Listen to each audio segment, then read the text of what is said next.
ಒಂದು ಊರಿನಲ್ಲಿ ಒಂದು ಬಡ ಕುಟುಂಬ ಇರುತ್ತದೆ. ಆ ಕುಟುಂಬದಲ್ಲಿ ಅಕ್ಕ ತಂಗಿ ಮಾತ್ರ ಇರುತ್ತಾರೆ. ಅವರು ದೇವರಲ್ಲಿ ಯಥಾರ್ಥವಾಗಿ ನಂಬಿಕೆಯಿಂದ ಪ್ರಾರ್ಥನೆ ಮಾಡುತ್ತಿದ್ದರು. ಒಂದು ದಿನ ಅಕ್ಕ ತಂಗಿ ಇಬ್ಬರು ತಂಗಿಯ ಕಾಲೇಜಿಗೆ ಹಣ ಕಟ್ಟಲು ಹಣ ಇಲ್ಲದೆ ಇರುವಾಗ ಅವರಿಬ್ಬರು ಹಣಕ್ಕೋಸ್ಕರ ಪ್ರಾರ್ಥನೆ ಮಾಡುತ್ತಿದ್ದರು. ಅದರ ನಂತರ ಏನಾಯಿತು ಎಂದು ಮುಂದೆ ತಿಳಿದುಕೊಳ್ಳೋಣ.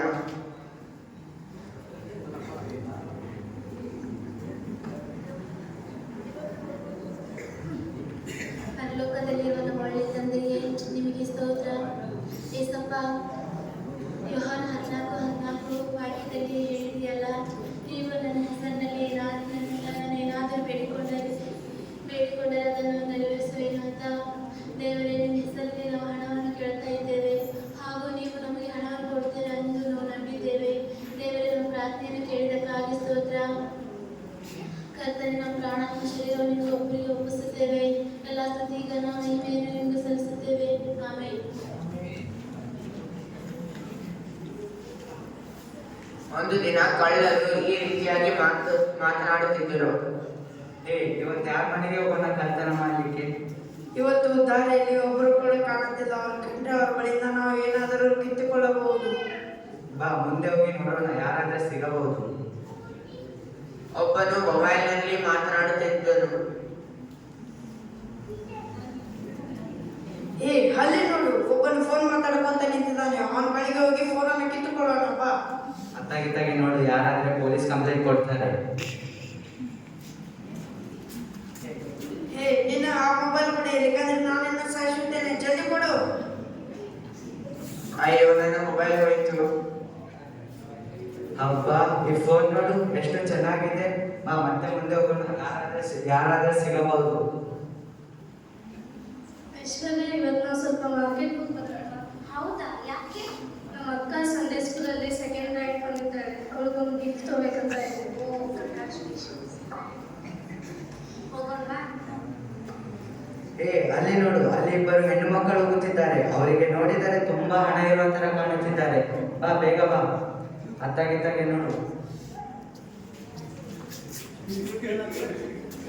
ಆ ಬ್ಯಾಗನ್ನು ಕೊಡು, ಯಾಕಂದ್ರೆ ನಾನು ನಿಮ್ಮನ್ನು ಸಾಯಿಸುತ್ತೇನೆ. ಜಲ್ದಿ ಕೊಡು, ಬೇಗ ಕೊಡು.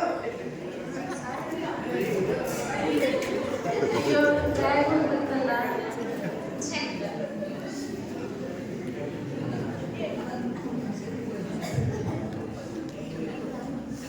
ಈ ಹಣ ಯಾರ್ದೋ ಏನೋ, ಯಾರೋ ಕಷ್ಟಪಟ್ಟು ದುಡ್ಡಿರೋ ಹಣ. ಆದ್ರೆ ನಾವು ಬಿಸಿಲಲ್ಲಿ ದುಡಿಯೋದು ಬೇಡ, ಏನ್ ಬೇಡ, ಆರಾಮಾಗಿ ಕಳ್ಳತನ ಮಾಡಿಕೊಂಡು ಜೀವನ ಸಾಗಿಸಬಹುದು.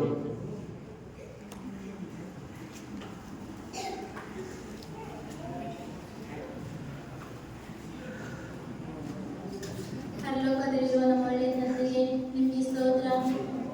ಏಸಪ್ಪ, ಯೋಹಾನ 14:14 ವಾಕ್ಯದಲ್ಲಿ ಹೇಳಿದ ಪ್ರಕಾರ, ನೀವು ನನ್ನ ಹೆಸರಿನಲ್ಲಿ ನನ್ನನ್ನು ಏನಾದರೂ ಬೇಡಿಕೊಂಡರೆ ಅದನ್ನು ನೆರವೇರಿಸುವೇನು ಅಂತ ಹೇಳಿದೆಯಲ್ಲ. ನಿಮ್ಮ ಹೆಸರಿನಲ್ಲಿ ನಾವು ಹಣವನ್ನು ಕೇಳ್ತಾ ಇದ್ದೇವೆ, ಮತ್ತು ನೀವು ಆ ಹಣ ನಮಗೆ ಕೊಡ್ತೀರಾ ಅಂತ ನಂಬಿದ್ದೇವೆ. ದೇವರೇ, ನಮ್ಮ ಪ್ರಾರ್ಥನೆ ಕೇಳಿದಕ್ಕಾಗಿ ಸ್ತೋತ್ರ. ನಮ್ಮ ಪ್ರಾಣಾತ್ಮ ಶರೀರ ನಿಮಗೆ ಒಪ್ಪಿಸುತ್ತೇವೆ. ಎಲ್ಲ ಸ್ತುತಿಗ ನಾವು ಮಹಿಮೆ ನಿಮಗೊಬ್ಬರಿಗೆ ಸಲ್ಲಿಸುತ್ತೇವೆ. ಆಮೆನ್.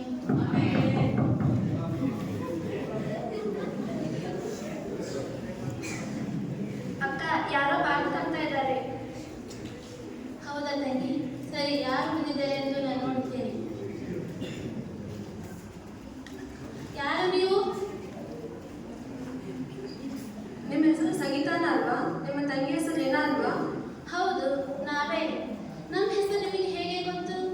ಹೌದು. ಇದುವರೆಗೂ ನಾವು ನಿಮ್ಮನ್ನು ನೋಡಲೇ ಇಲ್ವಾ? ಹೌದು, ನಾನು ಪ್ರಾರ್ಥನೆ ಮಾಡುವಾಗ ದೇವರು ನನಗೆ ತಿಳಿಸಿಕೊಟ್ಟರು. ನಿಮಗೆ ಹಣದ ಸಹಾಯ ಮಾಡಬೇಕೆಂದು ತಿಳಿಸಿಕೊಟ್ಟರು. ತಪ್ಪಡಿ. ಹೌದಾ? ಸರಿ. ದೇವರು ನಿಮಗೆ ಒಳ್ಳೆಯದನ್ನೇ ಮಾಡಲಿ. ನಿಮಗೆ ಕೃತಜ್ಞೆಗಳು. ಸರಿ, ನಾನು ಹೋಗಿ ಬರಲಾ? ಸರಿ, ಹೋಗಿ ಬನ್ನಿ. ಮಾರನೆಯ ದಿನ ರಾತ್ರಿ ಕಳ್ಳರು ಆ ಅಕ್ಕ ತಂಗಿಯ ಮನೆಗೆ ಹೋದರು.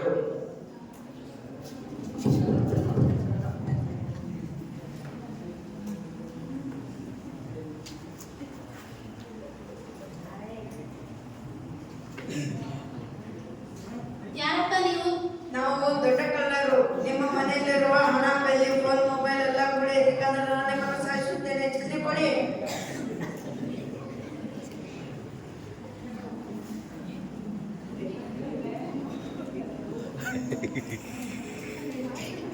ದುಃಖದಿಂದ ಅವರು ತಮ್ಮ ಮನೆಯಲ್ಲಿರುವ ಎಲ್ಲ ಸಾಮಾನುಗಳನ್ನು ಕಳ್ಳರಿಗೆ ಕೊಟ್ಟರು, ಅದರ ಜೊತೆಗೆ ಸತ್ಯವೇದವನ್ನು ಕೊಟ್ಟರು.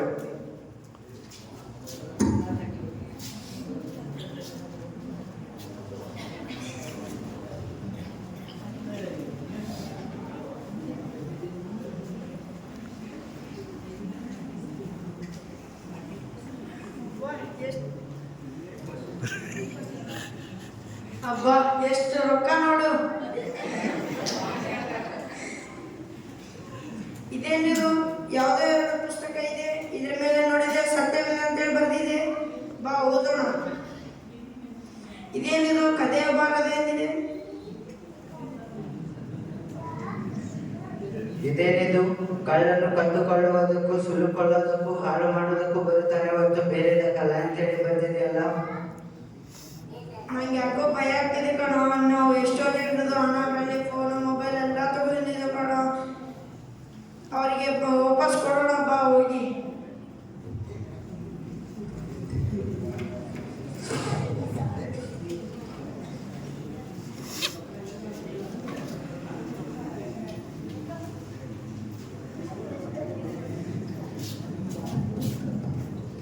ಅಯ್ಯೋ, ಇಷ್ಟು ಹೊತ್ತಿನಲ್ಲಿ ಯಾರಪ್ಪ ಬಾಗಿಲು ತಟ್ತಾ ಇದ್ದಾರೆ?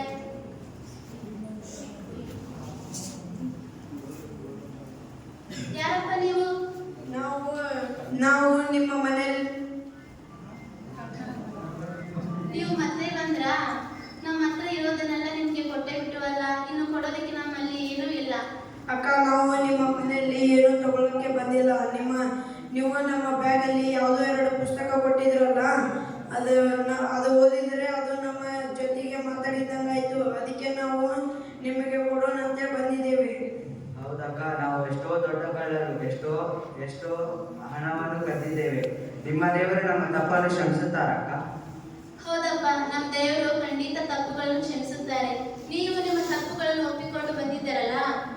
ಜ್ಞಾನೋಕ್ತಿ 23:13ರಲ್ಲಿ ದೇವರು ಹೇಳುತ್ತಾನೆ, ದೋಷಗಳನ್ನು ಮುಚ್ಚಿಕೊಂಡವನಿಗೆ ಶುಭವಾಗದು, ಅವುಗಳನ್ನು ಒಪ್ಪಿಕೊಂಡು ಬಿಟ್ಟು ಬಿಡೋನಿಗೆ ಕರುಣೆ ತೋರುವುದು ಅಂದು. ಯೇಸು ಸ್ವಾಮಿಯನ್ನು ಶಿಲುಬೆಗೆ ಹಾಕುವಾಗ ಕಳ್ಳರ ಮಧ್ಯದಲ್ಲಿ ಹಾಕಿದರು. ಅದರಲ್ಲಿ ಒಬ್ಬ ಕಳ್ಳನು ಯೇಸುವಿಗೆ ಲೂಕ 23:42-43ರಲ್ಲಿ ಹೇಳಿದ ಪ್ರಕಾರ, ಯೇಸುವೆ, ನೀನು ನಿನ್ನ ರಾಜ್ಯವನ್ನು ಪಡೆದವನಾಗಿ ಬರುವಾಗ ನನ್ನ ನೆನೆಸಿಕೋ ಅಂದನು. ಅದಕ್ಕೆ ಯೇಸು, ಈ ಹತ್ಯೆ ನನ್ನ ಸಂಗಡ ಪರದೇಶಿನಲ್ಲಿರುವಿ ಎಂದು ನಿನಗೆ ಸತ್ಯವಾಗಿ ಹೇಳುತ್ತೇನೆ ಎಂದು ಉತ್ತರ ಕೊಟ್ಟನು. ಈ ವಾಕ್ಯದ ಪ್ರಕಾರ ಯೇಸು ಪಕ್ಕದಲ್ಲಿದ್ದಂಥ ಕಳ್ಳನನ್ನು ದೇವರು ಕ್ಷಮಿಸುತ್ತಾನೆ. ಹೌದಕ್ಕ, ನಾವು ಕೂಡ ನಿಮ್ಮ ದೇವರನ್ನು ನಂಬುತ್ತೇವೆ. ಇನ್ನ ಮೇಲೆ ಯಾವುದೇ ರೀತಿಯಾದ ಕಳ್ಳತನ ಮಾಡದೆ ನಾವು ನಿಮ್ಮ ದೇವರನ್ನೇ ನಂಬುತ್ತೇವೆ. ನೀವು ನಂಬಿದ ದೇವರೇ ನಿಜವಾದ ದೇವರಕ್ಕ. ಪ್ರಿಯ ದೇವರ ಮಕ್ಕಳೇ, ಇದರಿಂದ ಏನು ಕಲಿಯಬೇಕೆಂದರೆ, ಸತ್ಯವೇದದ 1ನೇ ಯೋಹಾನ 1ನೇ ಅಧ್ಯಾಯ 9ನೇ ವಾಕ್ಯದಲ್ಲಿ ಹೇಳಿರುವ ಪ್ರಕಾರ ನಾವು ಯಾವುದೇ ಪಾಪಗಳನ್ನು ಮಾಡಿದರೂ, ನಾವು ಎಂಥ ಸ್ಥಿತಿಯಲ್ಲಿದ್ದರೂ ನಾವು ನಮ್ಮ ಪಾಪಗಳನ್ನು ಒಪ್ಪಿಕೊಂಡು ಅರಿಕೆ ಮಾಡಿದರೆ ದೇವರು ನಂಬಿಗಸ್ತನಾಗಿಯೂ ನೀತಿವಂತನಾಗಿಯೂ ನಮ್ಮ ಪಾಪಗಳನ್ನು ಕ್ಷಮಿಸುತ್ತಾರೆ. ಕರ್ತನಿಗೆ ಸ್ತೋತ್ರ.